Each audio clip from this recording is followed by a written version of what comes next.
യുവാക്കൾക്കിടയിൽ വളരെ വേഗത്തിൽ സ്വീകരിക്കപ്പെട്ട royal Enfield മോഡലുകളിലൊന്നാണ് Hunter. Company ലൈനപ്പിലെ ഏറ്റവും വില കുറഞ്ഞ മോഡൽ എന്ന വിശേഷണത്തിലാണ് ഇത് ഏറെ ശ്രദ്ധിക്കപ്പെട്ടത്.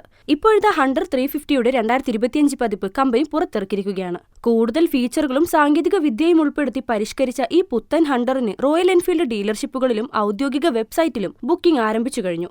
3 പുതിയ നിറങ്ങളും നവീകരിച്ച സവിശേഷതകളുമായാണ് 2025 റോയൽ എൻഫീൽഡ് ഹണ്ടർ എത്തുന്നത്. Rio white, Tokyo black, London red എന്നിവയാണ് പുതിയ നിറഭേദങ്ങൾ. പുതിയ മോഡലിലൂടെ ഹണ്ടറിന്റെ നിലവാരം കൂടുതൽ മെച്ചപ്പെട്ടെന്ന് കമ്പനി അവകാശപ്പെടുന്നു. ഡിസൈനിൽ പഴയ മോഡലിനെ ഓർമ്മപ്പെടുത്തുന്നുവെങ്കിലും കരുത്തിൽ പുതുപുത്തൻ അനുഭവമാണ് മുന്നോട്ട് വെക്കുന്നത്.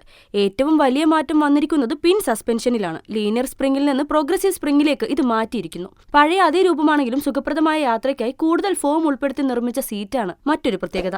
എല്ലാ വേരിയന്റുകളിലും സ്ലിപ്പ് അസിസ്റ്റ് ക്ലച്ച് നൽകിയെന്നത് പുതിയ വരവിലെ പ്രധാന കൂട്ടിച്ചേർക്കലാണ്. 2025 ഹണ്ടർ 350യുടെ ബുക്കിംഗ് ഇതോടകം തന്നെ കമ്പനി ആരംഭിച്ചിട്ടുണ്ട്. 1,49,900 രൂപ തന്നെയാണ് തുടക്കവില. ഉയർന്ന പതിപ്പിന് 1,81,750 രൂപ വരെ വില വരും. ഇവയ്ക്കിടയിൽ വരുന്ന വേരിയന്റിന്റെ വില 1,76,750 രൂപയാണ്. റോയൽ എൻഫീൽഡിന്റെ പുതിയ ഡിജിറ്റൽ അനലോഗ് മീറ്ററാണ് പുതിയ മോഡലിലുള്ളത്. ഇതിനൊപ്പം ഒരു ട്രിപ്പർ നാവിഗേഷൻ യൂണിറ്റ് കൂടി ഉൾപ്പെടുത്തിയിട്ടുണ്ട്. 36.2 കിലോമീറ്ററാണ് മോഡലിന് പ്രതീക്ഷിക്കുന്ന mileage. Honda CB 350 RS, Java 42 തുടങ്ങിയ മോഡലുകളാണ് ഹണ്ടർ 350യുടെ പ്രധാന എതിരാളികൾ.